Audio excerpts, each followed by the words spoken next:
അമ്മ എന്ത് വേണമെങ്കിലും തീരുമാനിച്ചോ. പക്ഷെ ഞാനൊരു കാര്യം ഉറപ്പിച്ചു പറയാം. അമ്മ അവിടെ ഒത്തുതീർപ്പുണ്ടാക്കാൻ പോയാ ഞാൻ യഥാർത്ഥത്തിൽ മരിക്കും.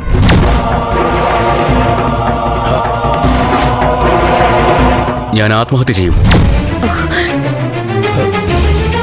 പക്ഷെ ചന്ദ്രത്തിലെ മുഴുവൻ പേരെയും തീർത്തിട്ടായിരിക്കും ഞാൻ ചാവുന്നത്. എടാ ഋഷി, നീ എന്തൊക്കെയാ പറയുന്നേ? ചെയ്യാൻ പോകുന്നതൊക്കെ തന്നെയാ ഞാൻ പറയുന്നേ. ഇത്രയൊക്കെ ആയിട്ട് നിനക്ക് മതിയായില്ലേ? ഇനിയൊന്നും വേണ്ട, നിർത്തിക്കോ.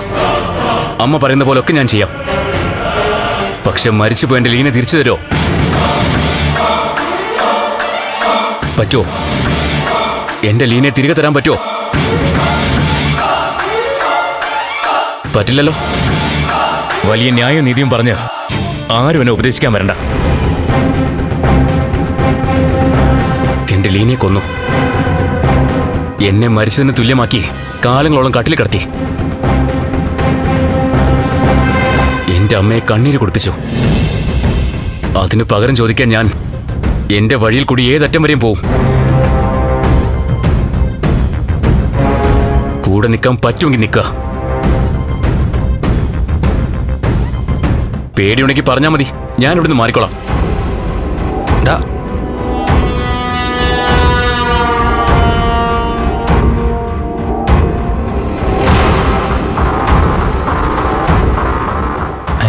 ആൻറ്റി വിഷമിക്കണ്ട. ഋഷി പറയുന്നതൊക്കെ സത്യമാണ്. തൽക്കാലം ഋഷി പ്ലാൻ ചെയ്ത പോലെ നടക്കട്ടെ. അറിഞ്ഞ കാര്യങ്ങളൊന്നും സൂചിപ്പിച്ച് ഒരു മുന്നറിയിപ്പ് തരാൻ വേണ്ടിയാണ് ഞാൻ വന്നത്. ഞാൻ ഇസബെല്ലയും പ്രഭാന്റിയോട് സംസാരിച്ചു. കാര്യങ്ങൾ ഞങ്ങൾ നോക്കിക്കോളാമെന്നും എല്ലാം സേഫായിരിക്കുമെന്നും ഒരുവിധം പറഞ്ഞ് സമാധാനിപ്പിച്ചിട്ടുണ്ട്.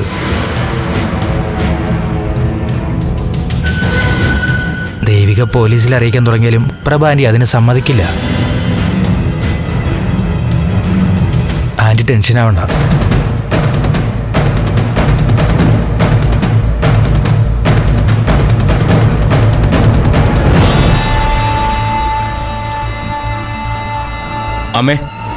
അമ്മയ്ക്കും കൂടെ വേണ്ടിയാ ഞാനിതൊക്കെ ചെയ്യുന്നത്. ചന്ദ്രോത്തിന്റെ നാശം കണ്ട് ഞാനിത് അവസാനിപ്പിക്കൂ. എടാ ഋഷി, അമ്മ ഇനി ഒന്നും പറയണ്ട.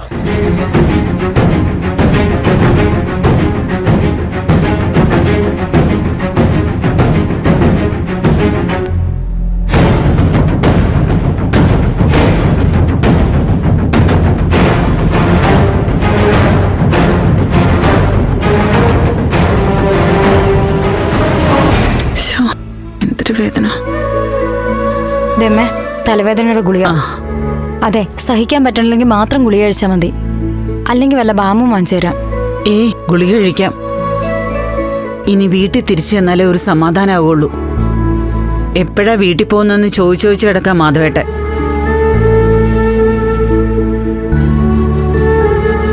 അച്ഛാ, വീട്ടിൽ പോയാലും നല്ല വിശ്രമം വേണം. ഒരു ജോലി എടുക്കാൻ പറ്റില്ല. ഒരു ജോലി എടുക്കുന്നില്ല. അവിടെ വീട്ടിൽ ചെന്ന് കയറിയാൽ തന്നെ പകുതി അസുഖം മാറും. അച്ഛാ, ഹരിയങ്ങളിപ്പോ വിളിച്ചിരുന്നു.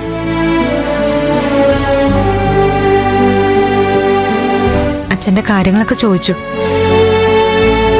സമയം കിട്ടിയ അച്ഛനെ കാണാൻ വരുമെന്നാ പറഞ്ഞു. അദ്ദേഹം ഒന്ന് വന്നിരുന്നെങ്കിൽ നിങ്ങളുടെ കാര്യത്തിൽ ഇടപെടാൻ പറയായിരുന്നു. അച്ഛൻ എന്റെ ഒരു കാര്യവും ആരോടും പറയാനൊന്നും പോണ്ട. പിന്നെ നന്ദന്റെ കാര്യത്തിൽ എന്ത് ചെയ്യാൻ പോവാ നീ? ഞാൻ സിദ്ധാർത്ഥ സാറിനോട് പറഞ്ഞപ്പോ എത്രയും പെട്ടെന്ന് എല്ലാം ശരിയാവുന്നല്ലേ സാറ് പറഞ്ഞത്? അതൊക്കെ പിന്നെ ചർച്ച ചെയ്യാം. ആദ്യം തീർക്കേണ്ട മറ്റു കാര്യങ്ങളുണ്ട്. അല്ല, മറ്റെന്ത് കാര്യം? അതൊക്കെ ചേച്ചിക്കറിയാം. ദേവികെ, എന്റെ കഴുത്തിൽ താലി കെട്ടിയ ആളാ നന്ദൻ. അപ്പൊ നമ്മൾ ഇത്തിരി താണ് കൊടുത്താലും സാരമില്ല. താലി കെട്ടിയ ആളാണെന്നുള്ള സെന്റിമെന്റ്സ് ഒന്നും ഇക്കാര്യത്തിൽ കിട്ടില്ല അച്ഛാ.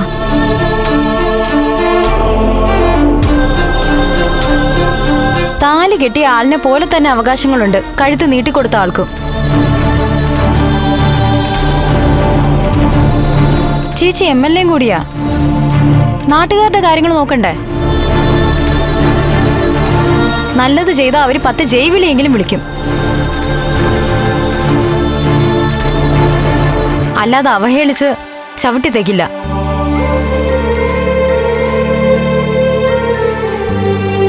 ഭർത്താവ് ചെയ്തു കൂട്ടിയ വലിയ ക്രൂരതകൾ മറച്ചുവെച്ച് കൂടെ കൂടാൻ പറയുന്നതേ ക്രിമിനൽ കുറ്റമാ.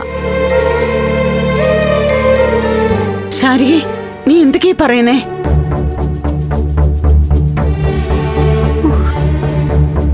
നിങ്ങൾ എന്തെങ്കിലും മറച്ചു വെച്ചിട്ടാണോ സംസാരിക്കുന്നത്? എന്ത്? ഒന്നുമില്ലമ്മേ. ശരി, നീങ്ങ വന്നേ, വാ. അല്ല,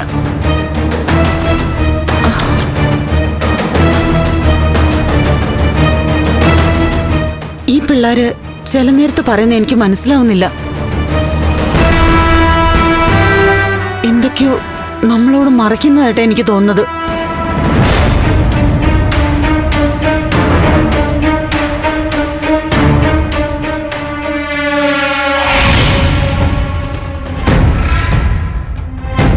ഇതെന്താ ഈ കേൾക്കുന്നത്? നന്ദൻ ഋഷിയെ കൊന്നൊന്ന് വീട്ടിൽ പറഞ്ഞോ?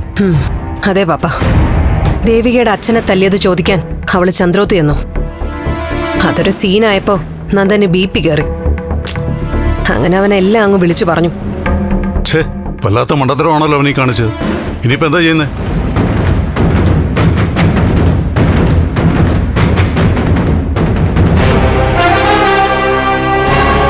നമ്മുടെ ഗ്രിപ്പ് അങ്ങ് പോയി. ഏതെല്ലാം ഓപ്പണാക്കിയ സ്ഥിതിക്ക് അവൾ ഇനി എങ്ങനെ അത് കൈകാര്യം ചെയ്യാൻ പോകുന്നെന്ന് അറിയണം. ഇപ്പൊ രണ്ടിടത്തായാലും ഭർത്താവല്ലേ, സേവ് ചെയ്യാനായിരിക്കും ആദ്യം നോക്കുന്നത്. അങ്ങനെയാണെങ്കിൽ നമ്മൾ രക്ഷപ്പെട്ടു. ആദർശവും സത്യസന്ധവും ഒക്കെ പൊക്കിപ്പിടിച്ച് നടക്കുന്ന MLA അവള്. വീട്ടുകാരായാലും തെറ്റ് ചെയ്തിട്ടുണ്ടെങ്കിലേ അവള് കൂട്ടുവയ്ക്കുമെന്നൊന്നും എനിക്ക് തോന്നുന്നില്ല. അങ്ങനെയാണെങ്കിൽ എല്ലാം കുളമാവുമല്ലോ. നമ്മൾ ബിൽഡപ്പ് ചെയ്ത് വെച്ചതൊക്കെ വെറുതെ ആവും.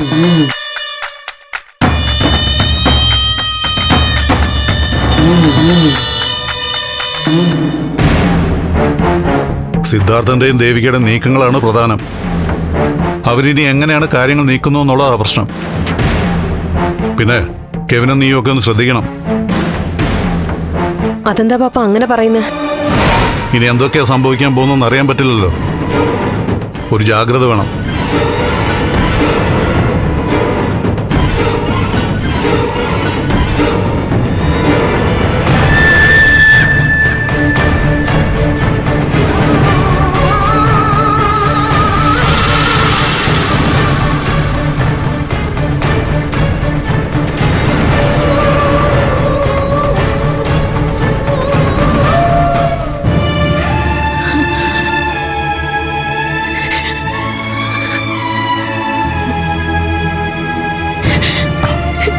ഇതെന്താ ഫോൺ എടുക്കാത്ത?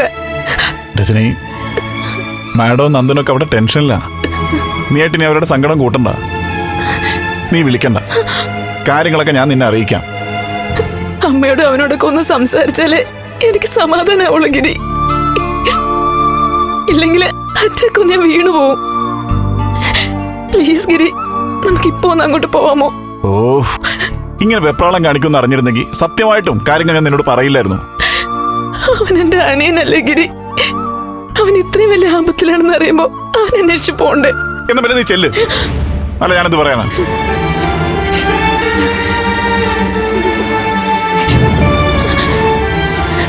അങ്ങനെ വഴക്ക് പറയാതെ ഗിരി.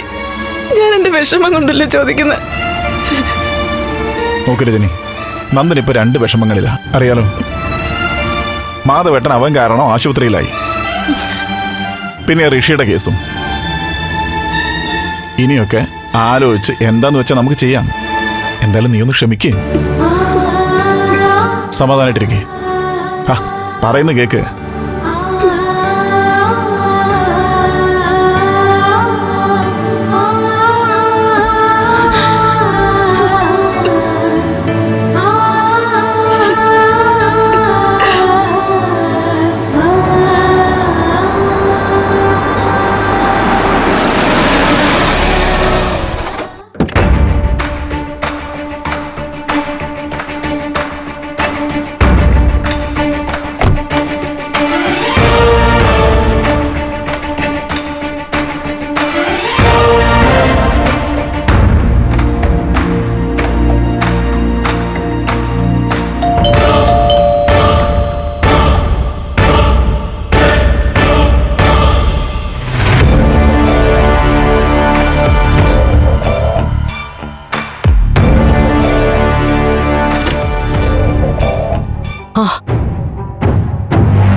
ഹരിയേട്ടാ. Good morning Prabha. Good morning. ഹരിയേട്ടൻ വരൂ.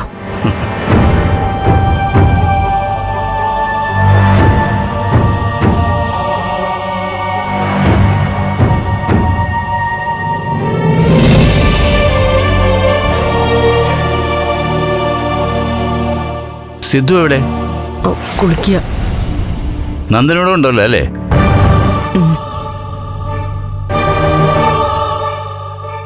പ്രഭ എന്താ വല്ലാതിരിക്കുന്നെ? എന്താ പ്രഭേ? ഹരിയേട്ടാ, എന്റെ മോൻ പാവം. അവനെ ജയിലിലേക്ക് അയക്കരുത്. ചേടാ, പ്രഭ പറയുന്നത് കേട്ടാൽ ഞാനെന്തോ ശിക്ഷ വിധിക്കാൻ വന്നിരിക്കുകയാണെന്ന് തോന്നുമല്ലോ. ശരിയാണ്, ഞാനൊരു ജഡ്ജിയാണ്. പക്ഷേ ഇത് കോടതിയല്ലല്ലോ. സിദ്ധുവിനെയും പ്രഭയെയും കണ്ട് കുറച്ചു നേരം വർത്തമാനം പറയാമെന്ന് വിചാരിച്ചാ ഞാൻ വന്നത്. ഇത് ജാനകി തന്നയച്ചതാ പ്രഭയ്ക്കായിട്ട്. എൻ്റെ കൂടെ വരാനിരുന്നാ. പക്ഷെ അയാൾക്ക് ആശുപത്രിയിൽ എന്തോ എമർജൻസി വന്നു. സത്യം പറഞ്ഞ വിദേശത്തുനിന്ന് തിരിച്ചു വന്ന ഹരിയേട്ടന് ഇവിടെ ഞങ്ങൾ ഒരു ഡിന്നറൊക്കെ ഒരുക്കി ഒരു സ്വീകരണം തരേണ്ടതാ. അത് നേരാ. പക്ഷേ അതിനുള്ള മാനസികാവസ്ഥ വേണ്ടേ? ഞങ്ങളുടെ സന്തോഷമൊക്കെ തീർന്നു ഹരിയേട്ടാ. നന്ദന്റെ കുടുംബജീവിതവും അങ്ങനെയായി. ഇപ്പതാ അവന്റെ ഭാവിയും ഇരുട്ടിലാകും പോലെ. ഉപ്പ് തിന്നവൻ വെള്ളം കുടിക്കണ്ടേ പ്രഭേ? സിദ്ധു എന്നോട് കാര്യങ്ങളൊക്കെ പറഞ്ഞു. അതേക്കുറിച്ച് സംസാരിക്കാൻ വേണ്ടിയാ ഞാൻ വന്നത്.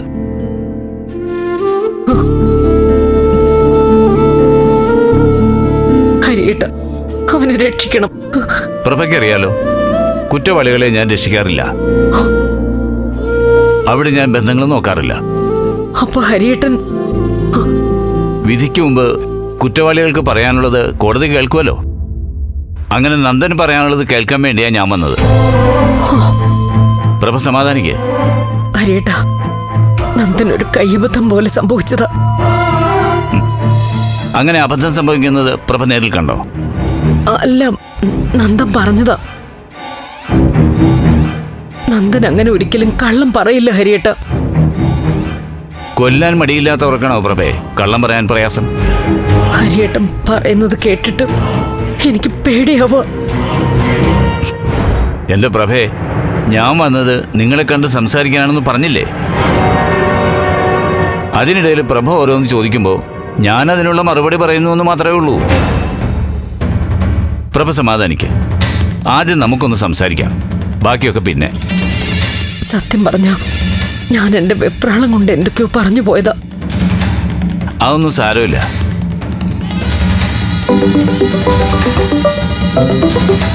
ദേവിക, ഹരിയേട്ടനിരിക്കെ, ഞാൻ ചായ എടുക്കാം. ഹലോ ദേവിക. അങ്കിൾ എവിടെയാ? ഞാൻ പിക്ക് ചെയ്യണോ? വേണ്ട മോളെ, ഞാനിതാ ചന്ദ്രത്ത് എത്തി. ആണോ? ഞാൻ വന്നോണ്ടിരിക്കുക. രാവിലെ ഒരു ഹൗസ് വാമിംഗ് ഉണ്ടായിരുന്നു. അത് കുഴപ്പമില്ല, തിരക്ക് പിടിക്കണ്ട, സാവധാനം വന്നാൽ മതി. അമ്മയും അച്ഛനൊക്കെ അവിടെ ഇല്ലേ അങ്കിൾ? സിദ്ധുവിനെ കണ്ടില്ല, പ്രഭയോട് സംസാരിക്കുകയായിരുന്നു. മോളുകൂടി വന്നിട്ട് നമുക്ക് കാര്യങ്ങൾ വിശദമായിട്ട് സംസാരിക്കാം. ശരി അങ്കിൾ.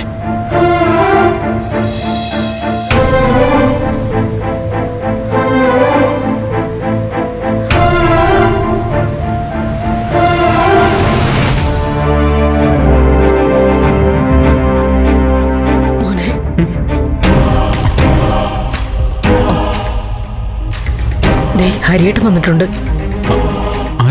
ഹരിയങ്കളോ? അതെ. ജാനകി ആന്റി വന്നിട്ടുണ്ടോ? ഇല്ല, ഹരിയേട്ടൻ സിദ്ധു വിളിച്ചിട്ടാ വന്നിരിക്കുന്നത്. അപ്പോ എന്റെ കാര്യമൊക്കെ അങ്കിൾ അറിഞ്ഞിട്ടുണ്ടാവുമല്ലേ?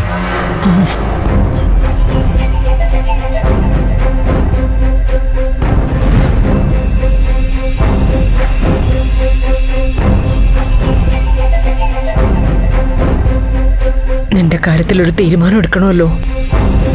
എന്റെ കാര്യത്തിൽ എന്ത് തീരുമാനിക്കാൻ? ഹരിയേട്ടൻ ജഡ്ജിയല്ലേ, എന്തെങ്കിലും ഒരു വഴി കാണുമായിരിക്കും. എന്തായാലും ഇങ്ങനെ ഒരാൾ കൂടെ ഉള്ളത് നന്നായി.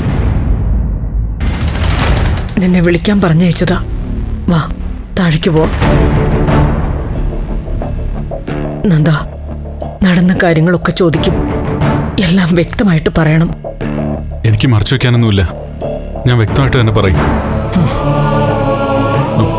പക്ഷേ അമ്മേ, കെവിൻ സഹായിയായിട്ട് കൂടെ ഉണ്ടായിരുന്ന കാര്യം ഞാൻ പറയില്ല. കെവിനും ഇസബല്ലയും ഇതിൽ എങ്ങനെ ഇടപെട്ടു എന്നുള്ളതും എനിക്ക് പറയാൻ പറ്റില്ല. എല്ലാം വ്യക്തമായിട്ട് പറഞ്ഞാലല്ലേ മോനെ ഹരിയേട്ടന് കാര്യങ്ങൾ മനസ്സിലാക്കാൻ പറ്റൂ. എന്തായാലും ശരി, ഞാൻ മറ്റുള്ള ആരെയും ഇതിലേക്ക് വലിച്ചഴക്കില്ല. അവരെ ഒറ്റ കൊടുക്കുകയില്ല. അമ്മ ഒന്നും പറയരുത് മോനെ. എന്ത് ചോദിച്ചാലും ഞാൻ പറഞ്ഞോളാം. അമ്മ മിണ്ടാകുന്നാ മതി.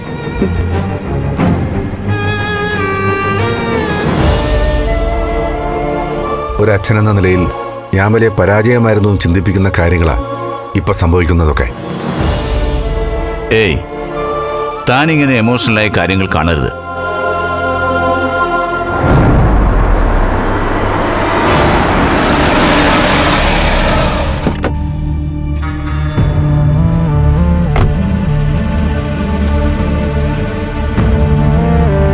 സംഭവിച്ചത് എന്താണെങ്കിലും അതൊക്കെ നേരിടാനുള്ള മനക്കരുത്തുണ്ടാവണം. അങ്കിൾ,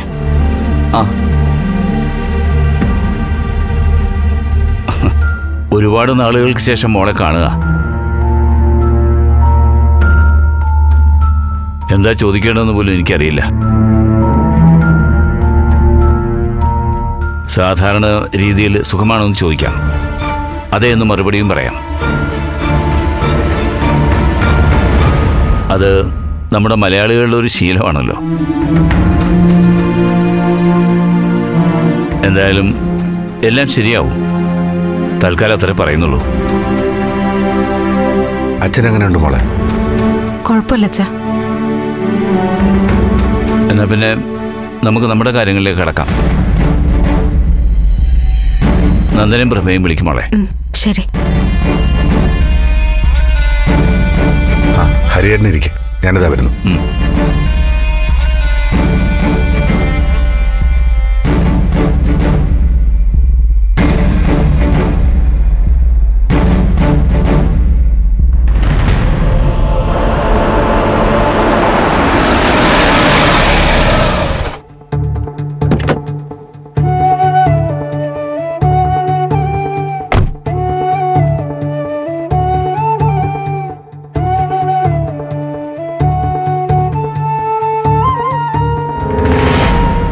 നീ എന്താ പോന്നത്? ദേവിക എവിടെ?